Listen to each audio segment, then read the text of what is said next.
What's up, ladies and gentlemen, it's yours truly, Fitz. How you guys doing? Hope you're having a fantastic day in my dark room. We're going to talk about the success or lack thereof of Season 1, and also, real quick, I want to talk about the Master League as well. But one thing that's been on people's minds, mostly, is the lag issues. Are there still people exploiting the game and cheating? Well, I dived into this, I've read some comments, and I put 2 and 2 together. No. People aren't cheating anymore.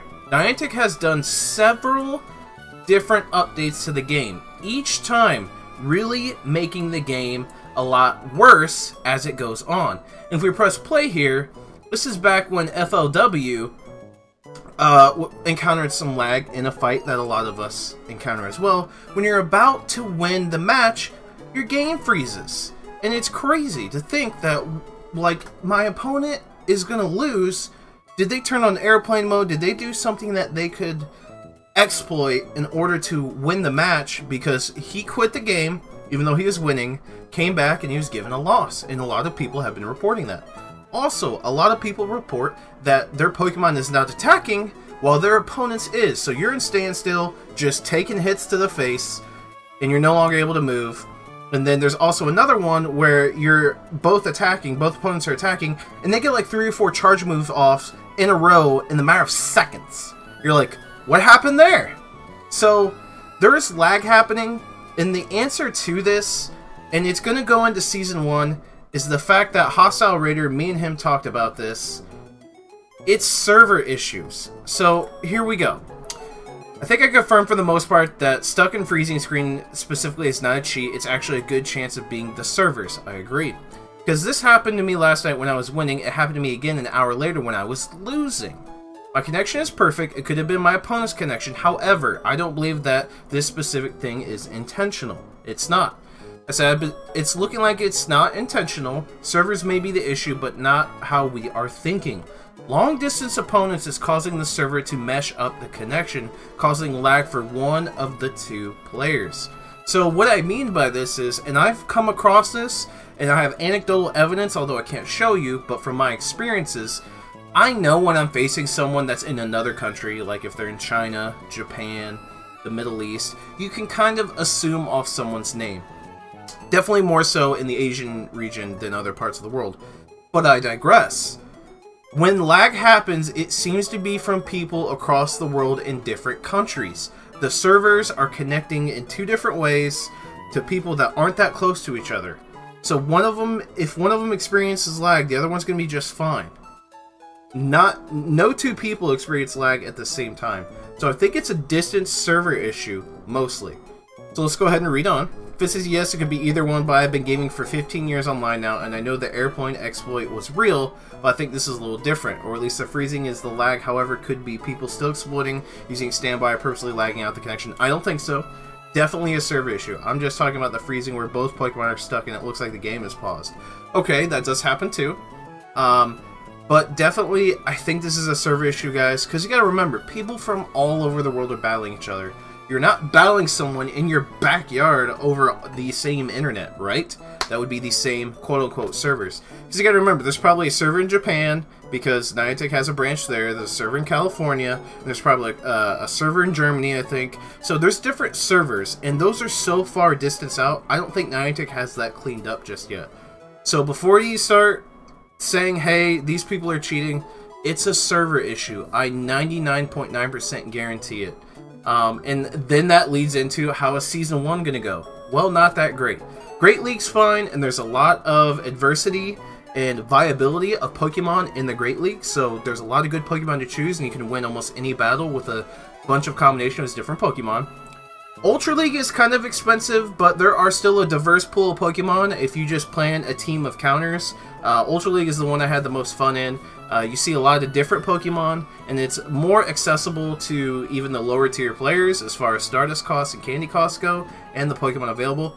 And then we go into Master League, where things are actually terrible. I thought Master League was going to be fun, but it finds out it's super expensive, and there aren't enough Pokemon to make the viability of building different teams possible. Great League, good example. There's 100 different Pokemon you can make in 100 different combinations that will win in over 100 different scenarios against your opponent. Ultra League, maybe not as much, but there is still a lot of combinations, a lot of Pokemon to choose from that are really good. Then you go in the Master League, and that is just cut in half completely. Like, it is cut down because 1, costs, 2, second charge moves are very expensive, and 3, there aren't enough viable Pokemon to make teams with that'll win. And this is a perfect example. Elite Four, Dialga. Dialga is extremely hard to counter because Dialga is weak to fighting and it's weak to ground. You put a Groudon in to counter it, and the next thing you know, they throw out a Kyogre. You're dead. You use a Machamp. That's fine. Next thing they throw out is a Togekiss. You're dead. What I'm finding out in the Master League is you have to have the perfect set of Pokemon to be able to counter everything and still do neutral damage to the other Pokemon that they may switch out. Let me give you an example. So let's say, again, they lead with Dialga, you lead with Groudon. Perfect, right? They switch to Kyogre. Okay? Let's say you have Dialga with Iron Head, which doesn't do that much damage to Kyogre, and then you have a Tyranitar, you know, to maybe counter Giratina Origin Form. Both those Pokemon aren't going to do great against Kyogre. So what's the issue here? You have a Pokemon, or two you could say, that aren't going to do well against the next opponent's Pokemon. There's no viability to be able to compete against that next coming Pokemon. You've already lost. And that's the issue with the Master League. There aren't enough Pokemon choices to make a viable team. And I'll just kind of briefly go over these. So there's Giratinas. Okay, this is a huge issue. Garchomp. How many people have Garchomp? Seriously? How many? A handful of the entire community? This would make PvP in the Master League a little bit better if everyone had access to this. And this is a fantastic Pokemon to counter Dialga with. Another one, Melmetal. Not everybody has access to that. Also, not everybody, if they have a couple, have the candies to power it up, not only to max it out, but also to give it a second move, which is viable. Not very many people have good Heatran or the Heatran candies to power it up. Regirock. Gotta be careful of Kyogre and Machamp. What if your opponent has both of those? You won't have any other Pokemon viable enough to counter that. You could argue Kyogre because it's so expensive to max out. Dragonite's a little bit more accessible now. That's great. Snorlax more accessible. Tyranitar more accessible. Hydreigon, absolutely not. Darkrai, we've had it once in a in a round of raids, but we need it again. Groudon, okay, accessible. Conkeldurr, not so much, but if you go out there and raid, it can be really good. But again, you have to max it out. Machamp, a lot of us have powered up ones and candies. The only cost would be to get a second move, so that's okay. Articuno, been around for a while, expensive to max out, expensive for a move, but I'll give it a leeway here. Mew, super expensive to max out, super expensive for candies, and super expensive for moves to get what you want. Mewtwo isn't even that great in the Master League, to be honest with you. If you had success, that's fine. It's not that great. Regice, absolutely not. Lugia, Lugia's pretty good. It's been around for a while. Not as much of an excuse to have a maxed out one per se, but a second move is expensive. Latios and Latias, they seem to do okay, but the fact of the matter is, Origin Giratina, what are you going to do against it? Palkia, another problem. Very expensive. Has only been around for one round, I do believe it might be two. And second move issues. Suicune, you know, this Pokemon can do really well, guys. But then again, I have a good Suicune for the Ultra League. I don't want to max it out. I want to keep it for the Ultra League. Haxorus, no one has one.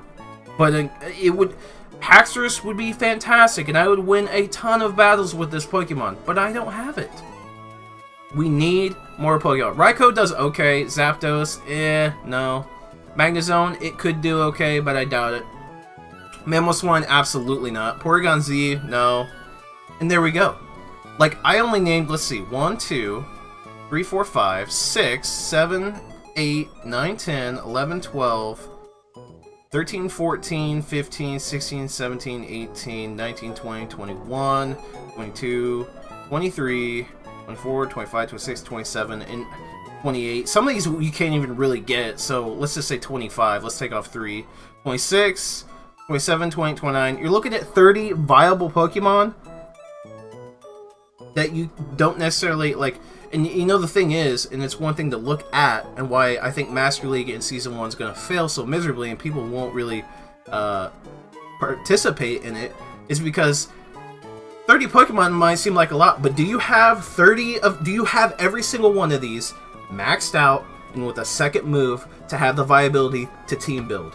Absolutely not. Absolutely not. And that's the issue. That's the issue. We have a ton of Pokemon with second moves, or the viability at least, in the Great League to choose from to make a good team. Ultra League, a little bit more difficult, but it's still possible, especially with some Pokemon levels, to have second moves and to have a bunch of Pokemon for viability to make a solid team. When it comes to the Master League, you're stuck with what you have. And especially since it goes Great League, Ultra League, Master League, all those costs from previous, you're out of Candy and Stardust. So Season 1 does not look too great right now, for the fact that Master League is extremely flawed, and the lag issues are getting worse, especially since it seems to be server-side, than getting better. One last thing I want to go over before I end this video today is we actually did some impressions, the GoHub did, on February 17th. So Bennett Couchy says the good, Niantic is listening, it's really fun, good rewards, the bad. Blind 3s get old and it removes strategic component PvP, something has to change. We need a way to get more Pokemon involved, I agree. Maybe give us unranked so we can practice whenever we want. Might be hard for new players to get rewards. Go Battle got me interested in PvP for the first time. I never liked the Silpharina thing. Was waiting for Go Battle League for a long time. It did not disappoint. As for teams, I always go with Pokemon that can cover each other. A technique I got from Silpharina players. I've won battles with a method. It's really cool. And this is what I said. I like the randomness of opponents around the world. Not seeing their team can be discouraging, but knowing the meta helps. Off-meta Pokemon are the key to winning in my eyes. As far as the feature goes, still need some work on bugs that slow play or cause an immediate loss. All in all, great feature allows Pokemon to thrive, not just the meta. So, definitely the bugs and the lag issues is the telling tale of Season 1 coming up. I want to know what you guys think in the comment section down below. Do you think Season 1 is going to be a success, or do you think it's going to be pretty bad due to the server issues and then the final league, Master League, not being very potent at all? Now, one thing about the Master League that will make it really good down the road is when we have every single generation out and there are more powerful Pokemon to choose from. Now, the Stardust issue and the Candy issue is still going to be there. I don't see how Niantic could make this any less than what it is. I mean, they could give us a berry that doubles your Stardust per catch, something I've been asking for literally years. That would solve an issue, but we'll just have to see. Make sure you smash that like button. Again, leave your comments in the comment section down below. And subscribe if you haven't done so already. Be a part of the Fitz City fam. That's it, the boy Fitz City. I'm signing off. See you guys in the next Pokemon Go video.